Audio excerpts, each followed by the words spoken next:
Hi friends, ఈరోజైతే నేను మీకోసం నాన్ వెజ్లో ఒక మంచి రెసిపీ అయితే చూపించబోతున్నాను. చూడండి, చేపల ఫ్రై అన్నమాట. నేనైతే ఇలా 1/2 కిలో చేపనైతే తీసుకొని నీట్గా కడిగి అయితే పక్కన పెట్టుకున్నాను. సో అందులోకి మసాలాలు అయితే తీసుకున్నాను. ఫిష్ ఫ్రై మసాలా, ధనియా పౌడర్, పసుపు, కారం, తగినంత ఉప్పు, అలాగే వెల్లుల్లి పేస్ట్ తీసుకున్నాను. చూడండి, ఇలా అన్ని మసాలాలు తీసుకొని ఒకే విధంగా అంటే ఈవెన్గా మనమైతే కొద్ది కొద్దిగా వాటర్ వేసుకొని అయితే ఇలా కలుపుకోవాలి. ఫైనల్గా ఒక టీ స్పూను ఆయిల్ అయితే వేసుకున్నాను. మనం పక్కన ఉంచుకున్న చేపల ముక్కలు అయితే ఒక్కొక్కటిగా తీసుకొని ఇలా మసాలా మిశ్రమంలో అయితే రెండు వైపులా చేప ముక్కకి రెండు వైపులా మసాలాలు అయితే ఇలా కలుపుకొని పక్కనైతే మనం పెట్టుకోవాలి.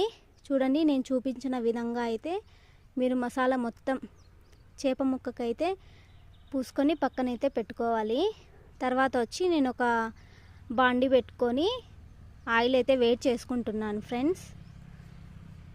చూడండి, అన్ని ముక్కలు అయిపోయాయి. చూసారా, ఆయిల్ అయితే హీట్ అయిన తర్వాత నేనైతే ఒక ప్రతి పీసెస్ అయితే ఇలా తీసుకొని డీప్ ఫ్రై అయితే చేసుకుంటున్నాను. ఈవెన్ రెండు వైపులా అయితే డీప్ ఫ్రై అనేది చేసుకోవాలన్నమాట. ఇలా చూసారా, ఈ విధంగా అయితే ఆయిల్ అయితే తక్కువగా వేసుకోవాలి ఫ్రెండ్స్. తక్కువగా వేసుకొని డీప్ ఫ్రై అయితే చేయాలి. ఈ చేపల వల్ల చాలా యూజెస్ ఉన్నాయి ఫ్రెండ్స్. మనకైతే చేపల్లో ఒమేగా 3 యాంటీ యాసిడ్స్ అయితే ఉన్నాయి, ప్రోటీన్స్ ఉన్నాయి, హై ప్రోటీన్స్ ఉన్నాయి ఫ్రెండ్స్. ఇందులో విటమిన్ డి కూడా ఉంది. బ్రెయిన్ అనేది చాలా చురుగ్గా యూజ్ అవుతుంది. చూడండి, ఫైనల్ లుక్ అయితే ఇదే అన్నమాట. సర్వింగ్ చేసుకొని తినేయటమే.